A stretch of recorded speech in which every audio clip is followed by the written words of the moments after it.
Hello friends, welcome back to our channel. तो आज के इस वीडियो में हम लोग डिस्कस करेंगे उत्तर प्रदेश जूनियर असिस्टेंट यानी कि कनिष्ठ सहायक भर्ती मेंस एग्जाम 2025 में जो हुआ था 19 जनवरी 2025 को पेपर, उसका हम व्याख्या जो है सहित हल प्रश्न पत्र देखेंगे। मतलब ये सॉल्व पेपर है जिसको आज हम देखने वाले हैं, और इसका एक सॉल्व पेपर हो चुका है जो 29 जून को हुआ था।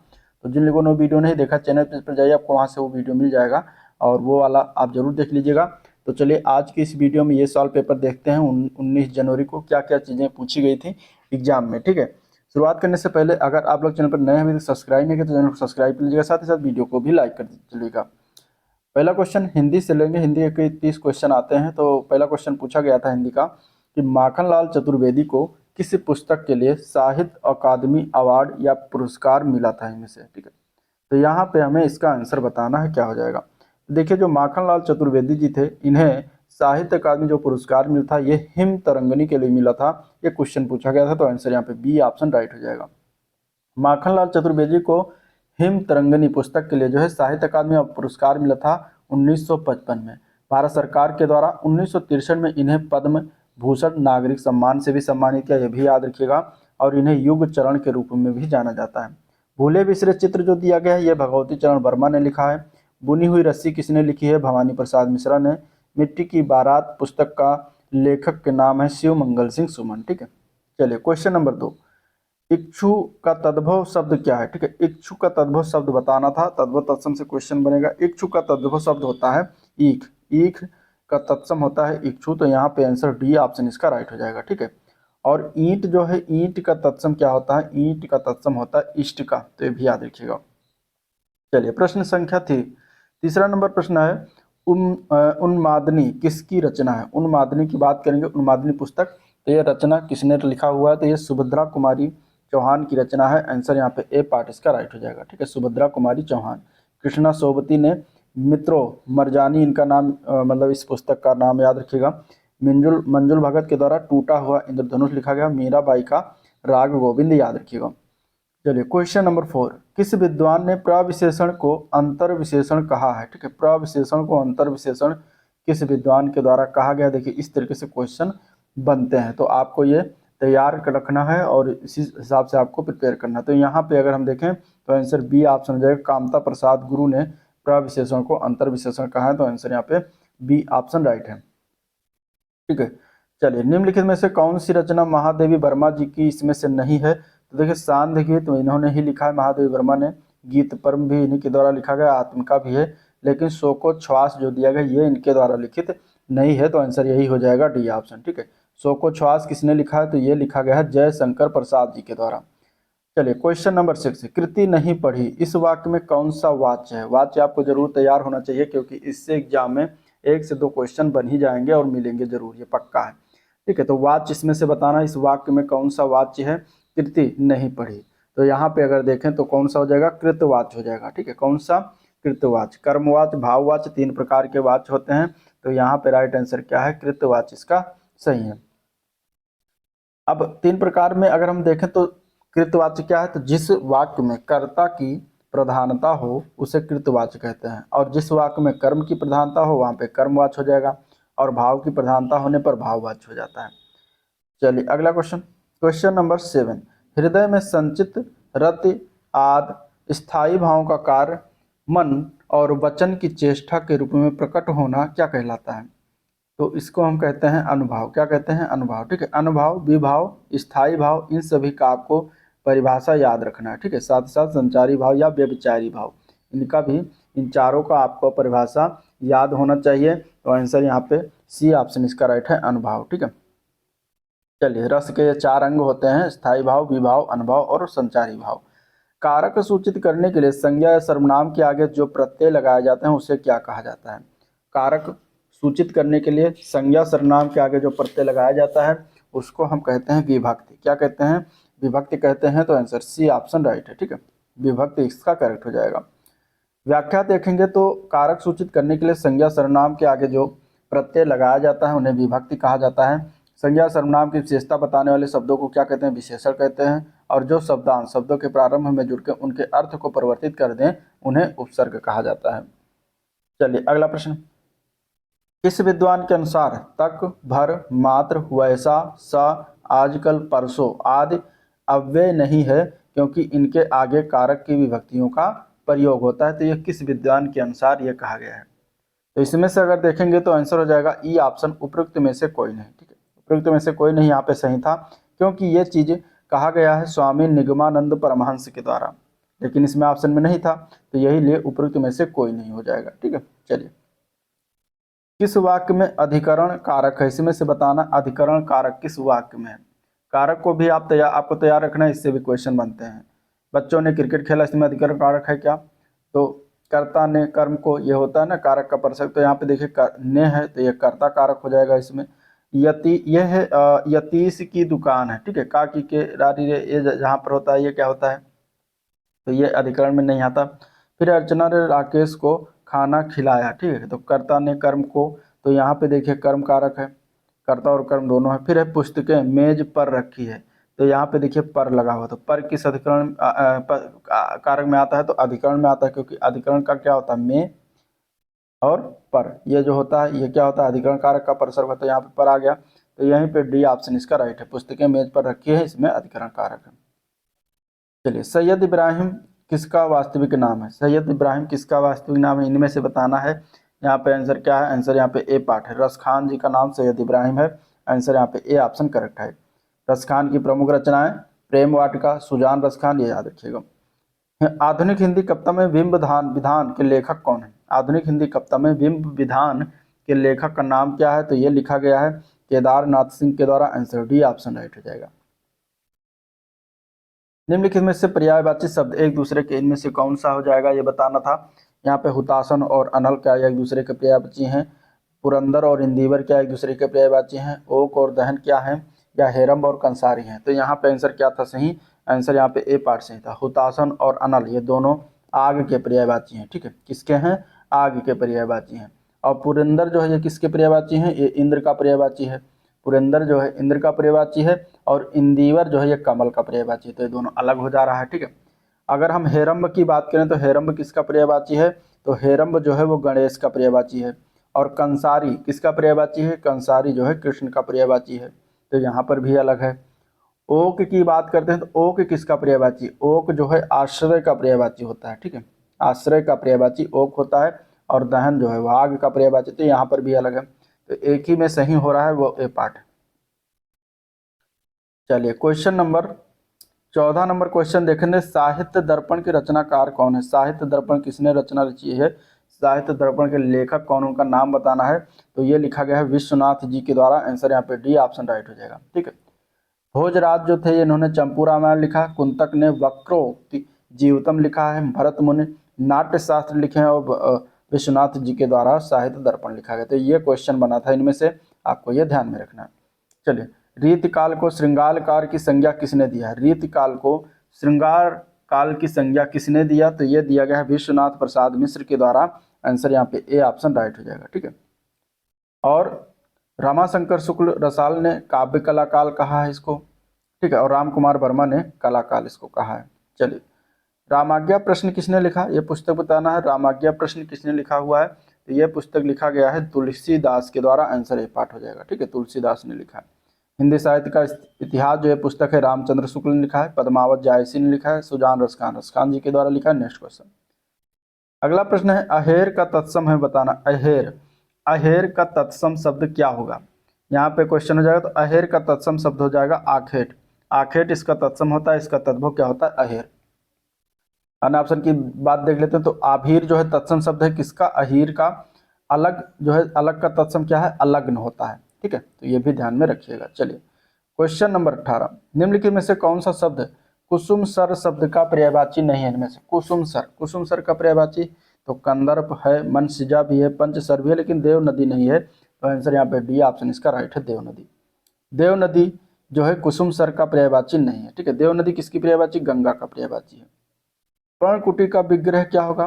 पर्णकुटी का विग्रह करना, बस यही पूछा गया था। तो पर्ण से बनी कुटी, उसको हम क्या कहेंगे? पर्णकुटी।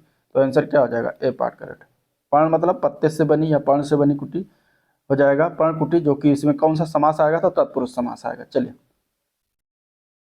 क्वेश्चन नंबर 20, पूछा गया था जहां दो वस्तुओं में विभिन्नता रहते हुए भी उनके रूप, रंग, गुण, स्वभाव आदि की समानता की जाए वहां पे कौन सा अलंकार होता है, ये पूछा गया था। मतलब कोई एक अलंकार है जिसकी ये परिभाषा है और जो ये पूछा गया है, तो आपको अलंकारों के परिभाषाओं को जरूर याद रखना और साथ ही साथ उनके उदाहरण को भी याद रखना है। चीजें ये आपको ध्यान में रखनी है, ठीक है। तो यहाँ पे किस अलंकार के बारे में बात कर रहा है, तो यहाँ पे आंसर क्या हो जाएगा, उपमा अलंकार, ठीक है, उपमा अलंकार हो जाएगा आंसर, यहाँ पे बी ऑप्शन हो जाएगा, ठीक है, उपमा अलंकार। चलिए अगला प्रश्न, भरत मुनि ने अपने नाट्य शास्त्र में भावों की संख्या कितनी कही है। भरत मुनि के द्वारा अपने नाट्य शास्त्र में भावों की संख्या कितनी बताया गया है,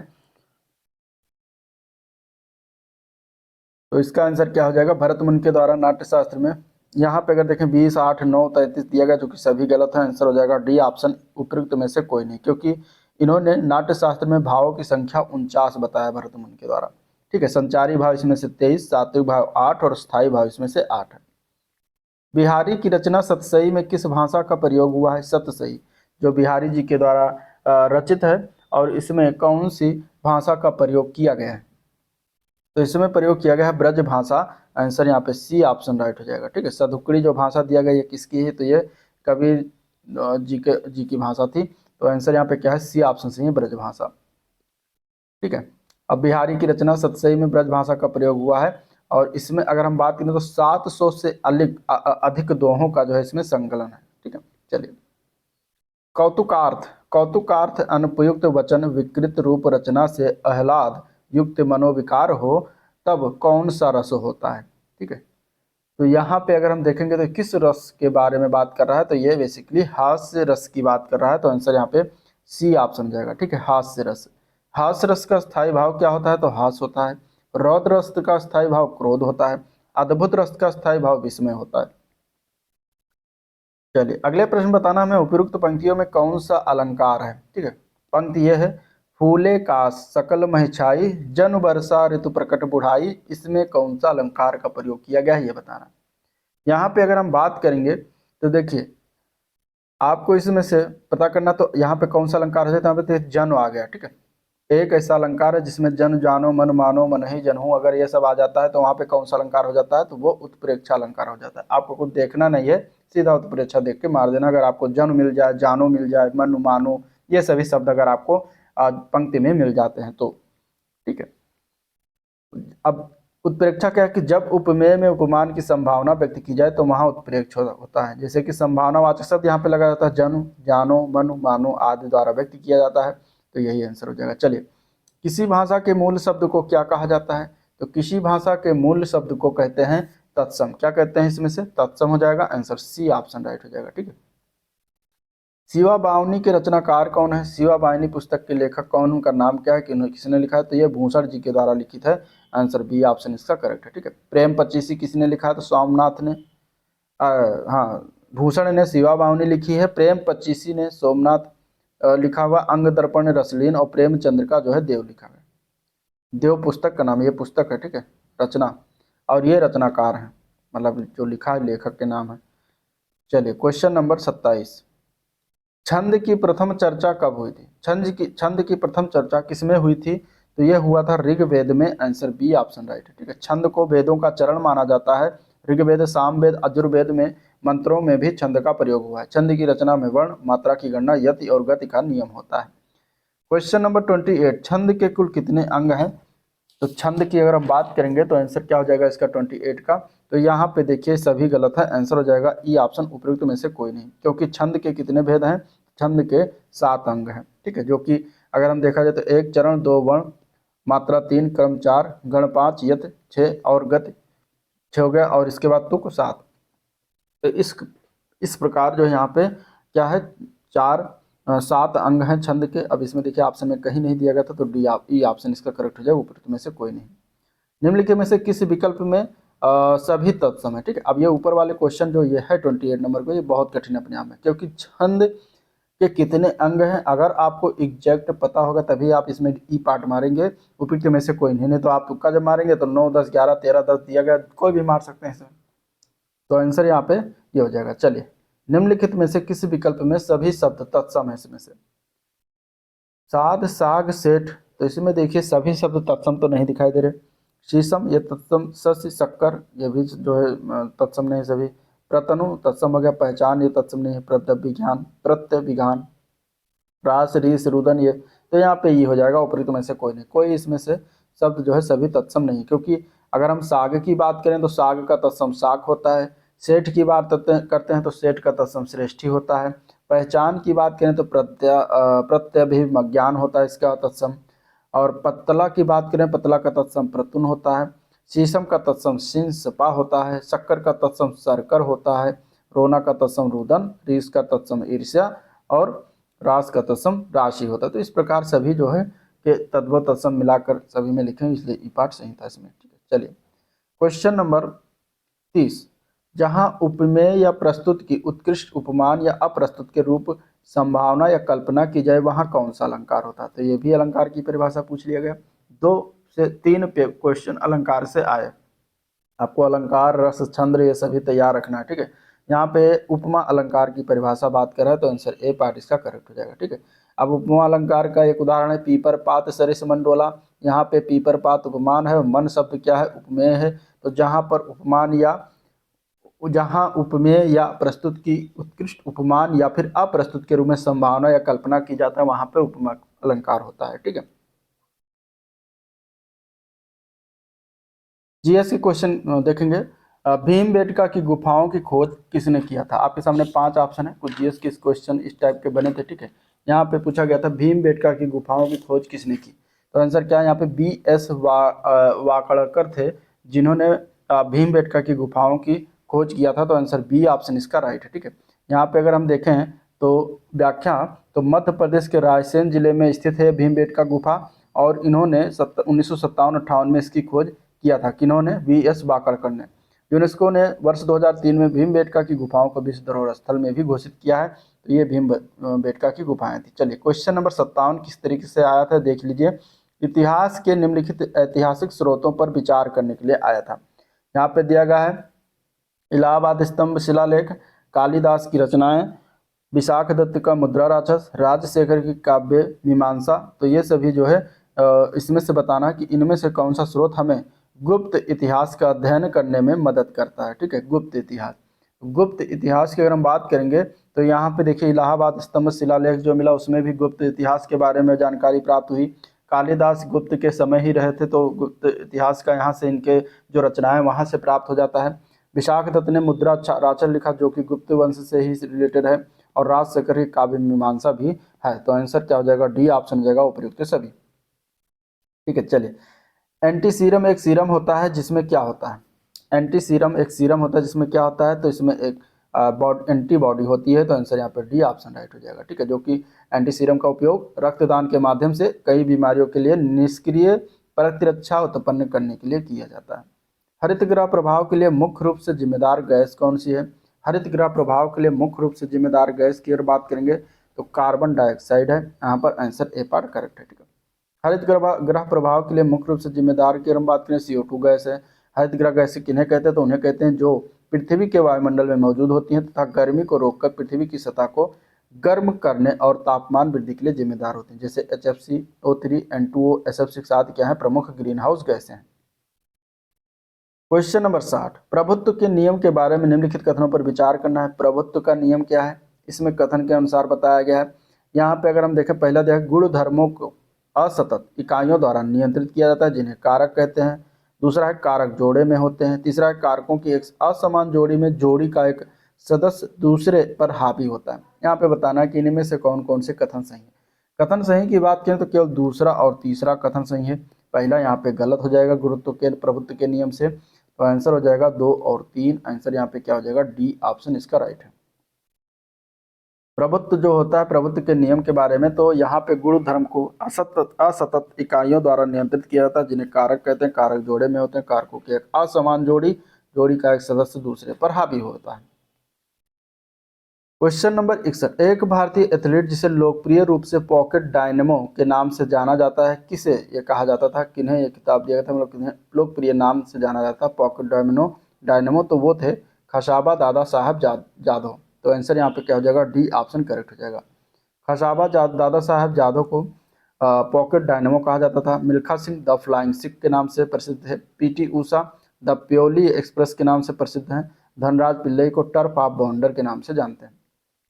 चलिए, सरिस्का टाइगर रिजर्व किस राज्य में स्थित है? तो सरिस्का टाइगर रिजर्व जो पड़ता है ये कहाँ है? तो ये पड़ता है राजस्थान राज्य में। आंसर यहाँ पे बी ऑप्शन इसका करेक्ट हो जाएगा।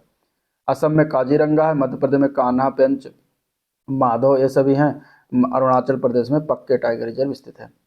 चैट जीपीटी किसके स्वामित्व में है? चैट जीपीटी जो है वो ओपन एआई के स्वामित्व में है। आंसर बी ऑप्शन इसका राइट हो जाएगा। ठीक है, चलिए अगला प्रश्न देखते हैं। Question number 64। यहाँ पे हमें सूची को मिलान करना है। देखिए इस तरीके से है। कोकोस प्लेट दिया गया है, ये इसका मतलब ये कहाँ किस बीच किसके मध्य स्थित है कोकोस प्लेट। इसके बाद नाजका प्लेट, फिर अरेबियन प्लेट है, फिर फिलीपीन प्लेट। तो मिलान करते हैं। कोकोस प्लेट जो है मध्य अमेरिका और प्रशांत प्लेट के मध्य स्थित है, तो आंसर ये ए का सेकंड हो जाएगा। नाजिका प्लेट जो है वो दक्षिणी अमेरिका और प्रशांत प्लेट के मध्य स्थित है, तो ये फर्स्ट हो जाएगा। अरेबियन प्लेट जो है अधिकतर सऊदी अरब का भूभाग क्षेत्र में स्थित है, और फिलीपीन प्लेट जो है एशियाई और प्रशांत प्लेट के मध्य स्थित है। तो इस प्रकार यहाँ पे ये मिलान करने के लिए आया था। इस तरीके से इसका आंसर हो जाएगा डी ऑप्शन। ठीक है, चलिए क्वेश्चन नंबर 65। जापान के वर्तमान प्रधानमंत्री कौन है? जनवरी 2025 में पूछा गया था। उस समय थे शिगेरू इशिबा। ठीक है, उस समय कौन थे? Shigeru Ishiba. तो यहाँ पे आंसर जनवरी 2025 के अनुसार शिगेरू इशिबा सही है। ठीक है, चलिए next question. Global freight summit 2024 की शुरुआत कहाँ पर हुई थी? ग्लोबल फ्रेट समिट 2024 की अगर बात करेंगे फ्रेट समिट, तो ये दुबई में हुआ था। आंसर यहाँ पे बी ऑप्शन हो जाएगा। एक करंट अफेयर से क्वेश्चन है। ग्लोबल फ्रेट समिट की स्थापना हुई थी 2020 में। इसकी शुरुआत हुई 2024 की, जो शुरुआत हुई 2024 की शुरुआत दुबई में हुई थी। चलिए, राष्ट्रीय गणित दिवस किस दिन मनाया जाता है? ये पूछा गया क्वेश्चन है। राष्ट्रीय गणित दिवस हर वर्ष हम मनाते हैं। कब? तो ये मनाते हैं 22 दिसंबर को। आंसर यहाँ पे सी ऑप्शन इसका राइट हो जाएगा, 22 दिसंबर। ठीक है, 25 दिसंबर को क्या मनाते हैं? तो सुशासन दिवस। 5 दिसंबर को विश्व मृदा दिवस। 22 दिसंबर को राष्ट्रीय गणित दिवस। 14 नवंबर को बाल दिवस मनाया जाता है। निम्नलिखित में से कौन सी हर्षवर्धन द्वारा नहीं लिखा गया? इनमें से कौन सा पुस्तक जो है हर्षवर्धन ने नहीं लिखा है? तो यहाँ पे अगर हम देखें तो रत्नावली इन्होंने लिखा है, प्रियदर्शिका भी, नागानंद भी, कादम्बरी इन्होंने लिखा है। तो आंसर हो जाएगा डी ऑप्शन। कादम्बरी की रचना बाणभट्ट ने किया था। ठीक है, एमनेस्टी इंटरनेशनल का मुख्यालय कहाँ पर स्थित है? क्वेश्चन आया था। तो इसका मुख्यालय स्थित है लंदन में। आंसर बी ऑप्शन इसका राइट हो जाएगा। ठीक है, आसियान का मुख्यालय पड़ता है जकार्ता में। यूरोपीय संघ का मुख्यालय ब्रुसेल्स में है। ओपेक का मुख्यालय वियना में है। चलिए क्वेश्चन नंबर 70। पूछा गया था यहाँ पे कि सातवाहन वंश के बारे में निम्नलिखित कथनों पर विचार करना था। ठीक है, यहाँ पे सातवाहन की बात करें तो सिमुक इस वंश का संस्थापक था, ये पहला कथन है। तो यहाँ पे अगर हम देखें कौन सा इसमें से कथन सत्य है, तो ये सही है। सिमुक जो है सातवाहन वंश का संस्थापक था। इसकी राजधानी क्या थी? प्रतिष्ठान थी, बताया गया। क्या सही है ये? तो ये अगर हम बात करेंगे तो ये भी सही है। इस वंश के 7वें राजा हला ने संस्कृत भाषा में गाथा सप्तशती लिखी थी, जो कि गलत है। तो आंसर क्या हो जाएगा? पहला और दूसरा यहाँ पे सही है, बी पार्ट करेक्ट हो जाएगा। और गाथा सप्तशती जो है इसकी रचना राजा हला ने संस्कृत भाषा में किया था। ठीक है, और राजा हला जो सातवाहन वंश के 7वें राजा नहीं थे, बल्कि ये 17वें राजा थे। तो यहाँ पे गलती किया गया था। चलिए अगला क्वेश्चन। अगला प्रश्न है एफेंटोसिया के बारे में निम्नलिखित कथनों पर विचार करना। एफेंटोसिया क्या है? ठीक है, एफेंटोसिया की बात करें तो ये दिया गया है यहाँ पे मानसिक दृश्य चित्र बनाने में असमर्थता है, उसको कहते हैं क्या? तो बिल्कुल सही। इसे पहली बार 1880 के दशक में फ्रांसिस गैल्टन ने देखा था, ये भी सही है। इस स्थिति वाले व्यक्ति अपने दिमाग में चित्रों की कल्पना नहीं कर सकते, ये भी सही है। तो आंसर हो जाएगा डी पार्ट उपयुक्त, तो सभी सही। ठीक है, चलिए यूएनसीईडी का मतलब क्या? इसका फुल फॉर्म पूछा गया था। यूएनसीडी का फुल फॉर्म बनता है United Nations conference on environment and development. ठीक है, तो आंसर यहाँ पे डी ऑप्शन इसके लिए राइट है। चलिए जलियांवाला बाग हत्याकांड कब हुआ? ये पूछा गया क्वेश्चन है। तो ये हुआ था 1919 में। कब हुआ था?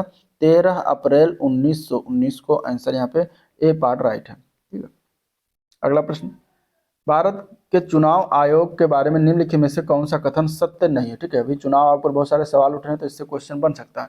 भारत के चुनाव आयोग के बारे में से कौन सा कथन सत्य नहीं है? तो पहला दिया गया कि यह 300 अनुच्छेद 324 के भारत के चुनाव आयोग के कार्यालय के लिए प्रावधान करता है, तो ये तो सही है। संसद उनके वेतन का निर्धारण करती है चुनाव आयोग के, तो ये भी सही है। चुनाव आयोग के कार्यालय की अधिकतम अवधि 5 वर्ष है, तो ये गलत है। इसकी अधिकतम अवधि जो है वो 6 वर्ष है। कितनी है? 6 वर्ष है, तो यही गलत हो जाएगा। और चुनाव आयुक्तों की नियुक्ति भारत के राष्ट्रपति द्वारा केंद्रीय मंत्रिमंडल की सलाह पर किया था, तो ये भी सही है। तो यहाँ पे सही 3 है, गलत कौन है? सी पार्ट गलत है। चलिए नेक्स्ट क्वेश्चन देखते हैं। रामसर स्थल तवा जलाशय किस राज्य में स्थित है? ठीक है, तवा जलाशय। रामसर स्थलों के बारे में आपको ध्यान में रखना कि जो भी हैं उनके बारे में तो कम से कम जानिए कि कहाँ पर स्थित है। रामसर स्थल जो है तवा जलाशय ये पड़ता है मध्य प्रदेश राज्य में। आंसर ए पार्ट राइट हो जाएगा। ठीक है। हिमाचल प्रदेश में कौन सा रामसर स्थल है? तो चंद्रताल आर्द्रभूमि है। पश्चिम बंगाल में सुंदरबन आर्द्रभूमि। राजस्थान में सांभर झील, ये भी रामसर स्थल में आता है। वायुमंडल की वह परत जिसमें ऊंचाई बढ़ने के साथ तापमान कम होने लगता है, वो कौन सा मंडल, वो कौन सा परत है? तो वो परत है मध्य मंडल। कौन सा है? मध्य मंडल। आंसर सी ऑप्शन राइट है। ठीक है। अगर हम देखें पृथ्वी की सतह से ऊपर की तरफ क्रमवार, तो पहले सबसे पहले क्षोभ मंडल पड़ता है, फिर समताप मंडल, फिर मध्य मंडल आता है, फिर आयन मंडल आता है, फिर बहिर्मंडल आता है। चलिए अगला क्वेश्चन। राष्ट्रीय सौर ऊर्जा संस्थान का मुख्यालय कहाँ पर स्थित है? तो ये पड़ता है आपका गुरुग्राम में। कहाँ है? गुरुग्राम हरियाणा में। 2013 में इसकी स्थापना हुई। ठीक है, तो ये ध्यान में रखिएगा। गंगा सागर मेले का आयोजन निम्नलिखित में से किस राज्य से संबंधित है? गंगा सागर मेला। ठीक है, यहाँ पे कौन सा इसका राज्य सही हो जाएगा? 78 का आंसर। तो यहाँ पे डी पार्ट है, पश्चिम बंगाल में किया था।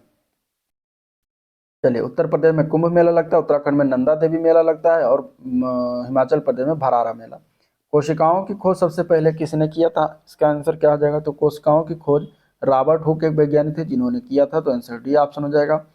अगला प्रश्न है G20 शिखर सम्मेलन 2024 कहाँ आयोजित किया जाएगा? G20 शिखर सम्मेलन 2024 की अगर हम बात करेंगे, 2024 में हो चुका है, जो कि पूछा गया था, तो ये रियो डी जनेरियो में हुआ था, ब्राजील में।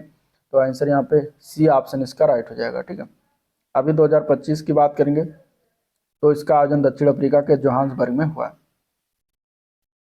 चलिए, वाणिज्यिक बैंकों को अपने ग्राहकों को ऋण प्रदान करने से पहले सरकार द्वारा अनुमोदित प्रतिभूतियों पर सोने के रूप में बनाए रखने के लिए आवश्यक राशि का अनुपात क्या है, ये बताना था।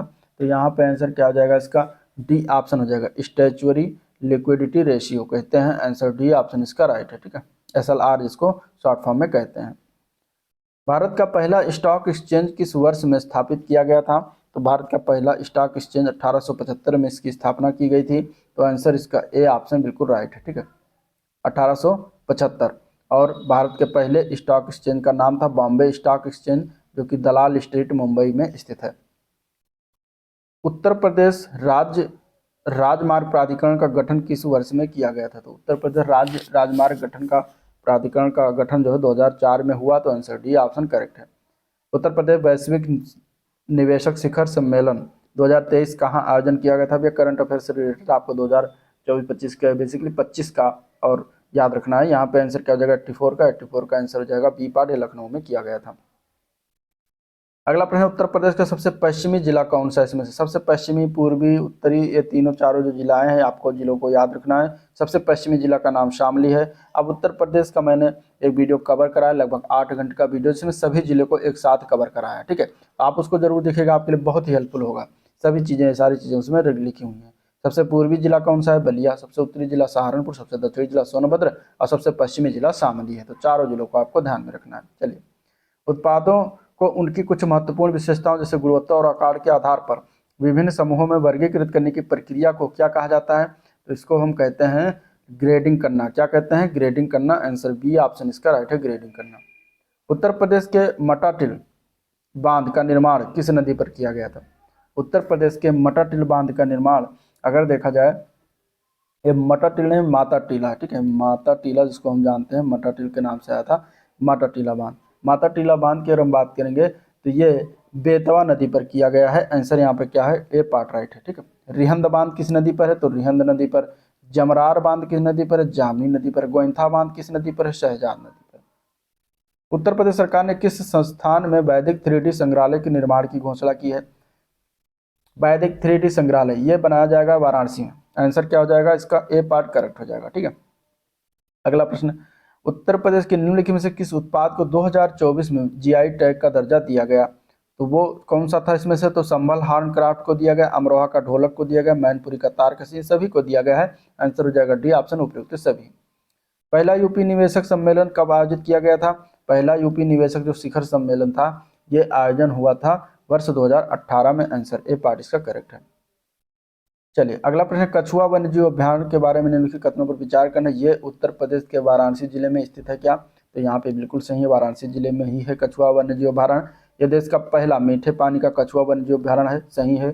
कछुओं को आधे जले हुए मानव शवों को जैविक तरीके से हटाने के लिए छोड़ा गया था, तो ये भी सही है। ये सभी मैंने पढ़ा है, ठीक है। वाराणसी जिले के अंतर्गत ये मैंने सभी कवर किया है, आप उसको जरूर देखिएगा, आपके लिए बहुत ही हेल्पफुल होगा, ठीक है। डी ऑप्शन इसका राइट है।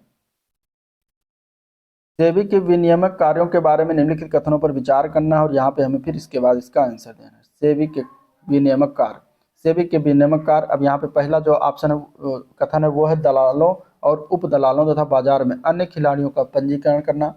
ये कार्य है क्या इसका? तो ये कार्य है, बिल्कुल सही, ठीक है। इसके बाद है सामूहिक निवेश योजना और म्यूचुअल फंडों का पंजीकरण करना, ये भी है। कंपनियों द्वारा अधिग्रहण बोलियों का विनियमन करना, ये भी है। अधिनियम के उद्देश्यों को पूरा करने के लिए शुल्क और अन्य शुल्क लगाना, ये भी है। तो चारों इसके कार्य हैं सेबी के, तो आंसर हो जाएगा सी ऑप्शन 1 2 3 4, ठीक है। सेबी की स्थापना कब हुई? याद रखिएगा 12 अप्रैल 1988 की इसकी स्थापना हुआ था। उत्तर प्रदेश का धान का कटोरा कहा जाने वाला कौन सा जिला है? इसके बारे में मैंने बताया जब चंदौली जिले को कवर किया हुआ है। आंसर यहाँ पे बी ऑप्शन, उस वीडियो को जरूर देखिएगा, 8 घंटे का वीडियो है, आप उसको जरूर देखिएगा, ठीक है। आंसर यहाँ पे बी ऑप्शन करेक्ट हो जाएगा। भारत का खेल नगर मेरठ को कहते हैं। धान का कटोरा चंदौली जिला। काशी उपनाम है वाराणसी का। नवाबों का शहर लखनऊ को कहते हैं, ठीक है। कैंची नगर भी मेरठ को कहा जाता है, कैंची नगर, ठीक है, ये भी ध्यान में रखना। ताज नगरी किसको कहते हैं? ताज नगरी आगरा को कहते हैं, ये भी ध्यान में रखिएगा। नजाकत नफाकत नजाकत का शहर लखनऊ का कहा जाता है, नवाबों का शहर लखनऊ को कहते हैं, ठीक है। चलिए 94 नंबर क्वेश्चन, उत्तर प्रदेश सरकार के प्रमुख कार्यक्रम के तहत एमएसएमई का पर विशेष ध्यान दिया गया और इसमें से कौन सा जो चीज़ें स्टार्ट की गई इसके तहत, ठीक है। तो एमएसएमई के लिए स्टार्ट किया गया वो था एक जिला एक उत्पाद, ओडीओपी जिसको कहते हैं। आंसर यहाँ पे ए पार्ट राइट हो जाएगा, ठीक है। 2018 जनवरी में इसकी शुरुआत की गई थी। मनी मार्केट इंस्ट्रूमेंट या सिक्योरिटीज के बारे में निम्नलिखित कथनों पर विचार करना है और यहाँ पे बताना है कि उपयुक्त में से कौन से मनी मार्केट इंस्ट्रूमेंट या सिक्योरिटीज हैं इनमें से। तो यहाँ पे अगर हम देखें 95 में, तो call money, treasury bill, commercial paper और ट्रेड बिल, ये सभी क्या है? ये सभी आपके जो है सिक्योरिटीज हैं, तो आंसर हो जाएगा सी ऑप्शन, उपयुक्त सभी, ठीक है। उत्तर प्रदेश में चाकू नगरी का खिताब पाने वाला जिला कौन सा है? चाकू नगरी की बात करेंगे, चाकू का सबसे ज़्यादा अधिक उत्पादन रामपुर में बनता है, तो रामपुर को चाकू नगरी उपनाम से जानते हैं। आंसर बी ऑप्शन राइट हो जाएगा, ठीक है। इत्र नगरी कन्नौज को चाकू नगरी, रामपुर जिला लेदर सिटी कानपुर को, मुरादाबाद को पीतल नगरी के नाम से जाना जाता है। चलिए 6ठी शताब्दी ईसा पूर्व के दौरान राज्यों और उनकी राजधानियों के बारे में गलत मिलान करिए। जैसे मगध राज्य की राजधानी गिरिब्रज था क्या?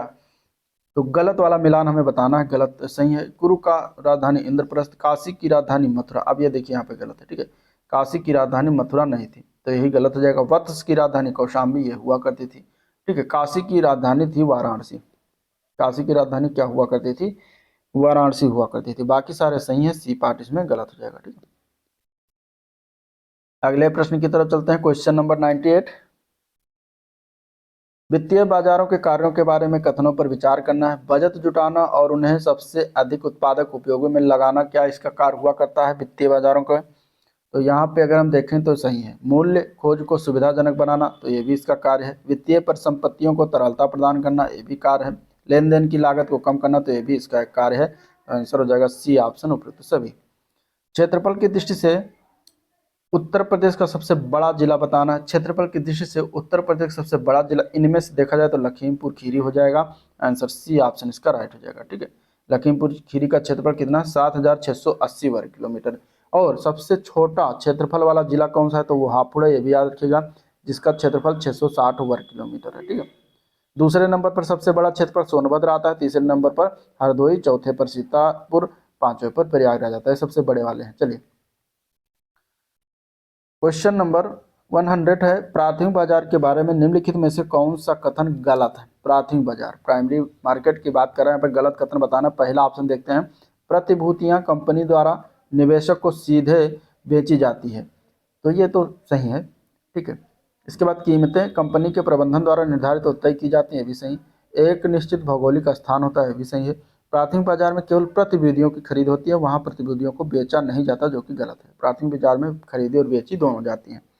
तो इस प्रकार यहाँ पे डी ऑप्शन हो जाएगा इसका आंसर, जो कि गलत है प्राथमिक बाजार के परिप्रेक्ष्य में। तो ये था ओवरऑल वीडियो जिसको हम लोगों ने देखा, डिस्कस किया। अगर वीडियो पसंद आया तो लाइक करिए, चैनल को सब्सक्राइब नहीं किया अभी तो सब्सक्राइब कर लीजिएगा, ठीक है। और आज का वीडियो यहाँ पे एंड करेंगे, मिलेंगे नेक्स्ट प्रैक्टिस सेट में, तब तक के लिए थैंक यू।